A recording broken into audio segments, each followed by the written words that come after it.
সভাপতি, বিভিন্ন ইলেকট্রনিক এবং প্রিন্ট মিডিয়ার সাংবাদিকবৃন্দ, সুশীল সমাজের ব্যক্তিবর্গ, অন্যান্য সকল উপস্থিতি, আসসালামু আলাইকুম। আসলে আলোচনাটা খুবই ফলপ্রসূ আলোচনা। এখানে অনেকেই মানে সত্যতাই বলার চেষ্টা করেছি। সাংবাদিকদের ভূমিকা অবশ্যই ভালো ছিল, ভালো না হলে এই আন্দোলনের ফলাফল আসতো না, এটা অমীমাংসিত থেকে যেত। তবে যাদেরও যেহেতু কলঙ্ক আছে, আমরা মানুষ, আমাদের ভুল ত্রুটি থাকতে পারে। লিখন ভাই যেটি বলেছেন যে এখানে আসলে সুশীল সমাজ সাংবাদিক আমরা কেউ কারোর প্রতিপক্ষ না, আমরা আসলে সবাই একটা লক্ষ্যে এগিয়েছি বলেই আমরা এটার কামিয়াবি হতে পেরেছি। তো একটি বিষয় বলতে চাই, মানে ঢাকাতে যেমন নাইমুর রহমান নাইমুর রহমান সাহেব, নাইমুল ইসলাম, শ্যামল দত্তরা, তারা যেমন হয় পুলিশ এখন এই মুহূর্তে জেল খাচ্ছেন অথবা দেশ ত্যাগ করেছেন। তো জামাল করার আজকের আলোচনা, যে আপনাদের যে ঐক্যবদ্ধ আলোচনা, এটা আমাদেরকে আসলে অনেক ভালো লেগেছে। কিন্তু এটাও সত্য, আমি যেমন দুই একজনের কথা জানি, ইনারা কিন্তু ছাত্রদেরকে গুলি করার জন্য কোন এক সাংবাদিক কিন্তু একটা গ্রুপে লিখেছে। তো আপনারা কিন্তু সেই সাংবাদিকের বিরোধী কথা বলবেন কি বলবেন না, কিন্তু আপনাদের কাছে আমি একজন নাগরিক হিসেবে একটু বলতে পারি, তথ্য রাখতেই পারি। তারা তো গুলির নির্দেশ দিয়েছে, এটা ডকুমেন্ট আছে। তো এখন আপনাদের কাছে এটি যেমন আমি সিভিল সার্জন, আমার কোনো প্রতিষ্ঠানে যখন এটা ব্যত্যয় ঘটে, তখন কিন্তু আপনারা 10 জন এসে আমাকে প্রশ্ন করেন, এই ব্যাপারে আপনি বক্তব্য দেন। কিন্তু আমাদের তো যাওয়ার তো সব জায়গা নেই, আপনাদেরকে কিন্তু বলতে পারছেন যে ভাই আপনি বলেন। অনেকে আছে ধরেন সাংবাদিকতার যাদের নলেজ অথবা আপনার আদৌ কোনো প্রেস ক্লাবের অনুমতি দিবি না, কিন্তু আমরা আসলে অফিস থেকে কিছু বলতে পারছি না।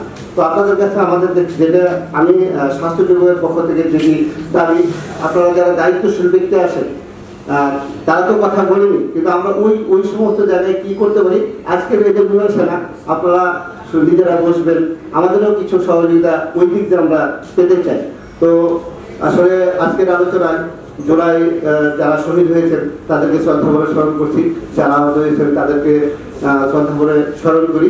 এবং এই আহত নিহত দিনে আমরা জেলা প্রশাসনের সাথে স্বাস্থ্য বিভাগ অনেকদিন ধরে কাজ করছি, এখনো দু একটা যাচাই বাছাইয়ের দিক দিয়ে আপত্তি হয়েছে, সেটি আমরা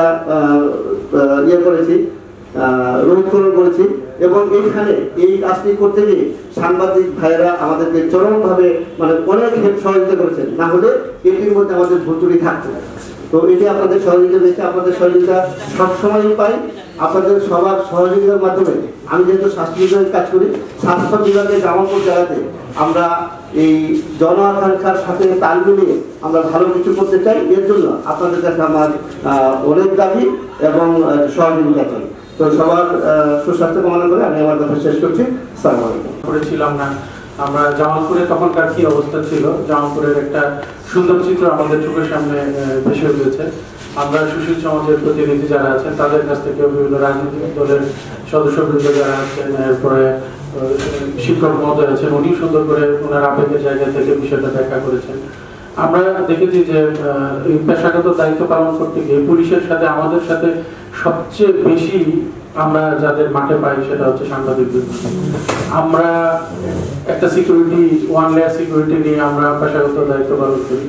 আমি সাংবাদিক ভাইদের দেখেছি যে ওনাদের আসলে যে মানে অল্প থাকুক, হেলমেট থাকুক, সেটা আসলে মানে কোনো লেভেলের ক্যাটাগরি কেউ চালানো যায় না, যেটা আসলে অত্যন্ত মানসম্মত না। এর মধ্যে এগুলো নিয়ে তারা শত প্রতিবন্ধকতা, তাদের যে যাদের চাকরি করেন তাদের সব রক্তচক্ষু উপেক্ষা করে ওনারা দায়িত্ব পালন করেন, প্রকৃত সত্য তুলে ধরেন। আমরা দেখেছি যে এই গণ অভ্যুত্থানে ওনারা তাদের যে সুপ্রিম স্যাক্রিফাইস, অনেক সাংবাদিক জীবন দিয়েছেন। আমি সিলেটে দেখেছি যে নয়াদিগন্তর একজন সাংবাদিক ছিলেন, উনি ওনার জীবনটা পর্যন্ত দিয়েছেন, উনি পেশাগত দায়িত্ব পালন করছেন। তো আমরা আশা করবো যে একটা দেশের সুশীল সমাজ সাংবাদিকরা তারা যদি আসলে বিবেকের তাড়নাটা তাদের মধ্যে না থাকে, এই দেশের এর চেয়ে বড় দুর্ভাগ্য আর কিছু থাকে না। তো আপনারা এই সুশীল সমাজ সাংবাদিক যারা আছেন, আমি আশা করবো যে ভবিষ্যতেও আপনারা আপনাদের যে বিবেকের তাড়নায় যে প্রকৃত সত্যটা তুলে ধরা, এটা তুলে ধরবেন।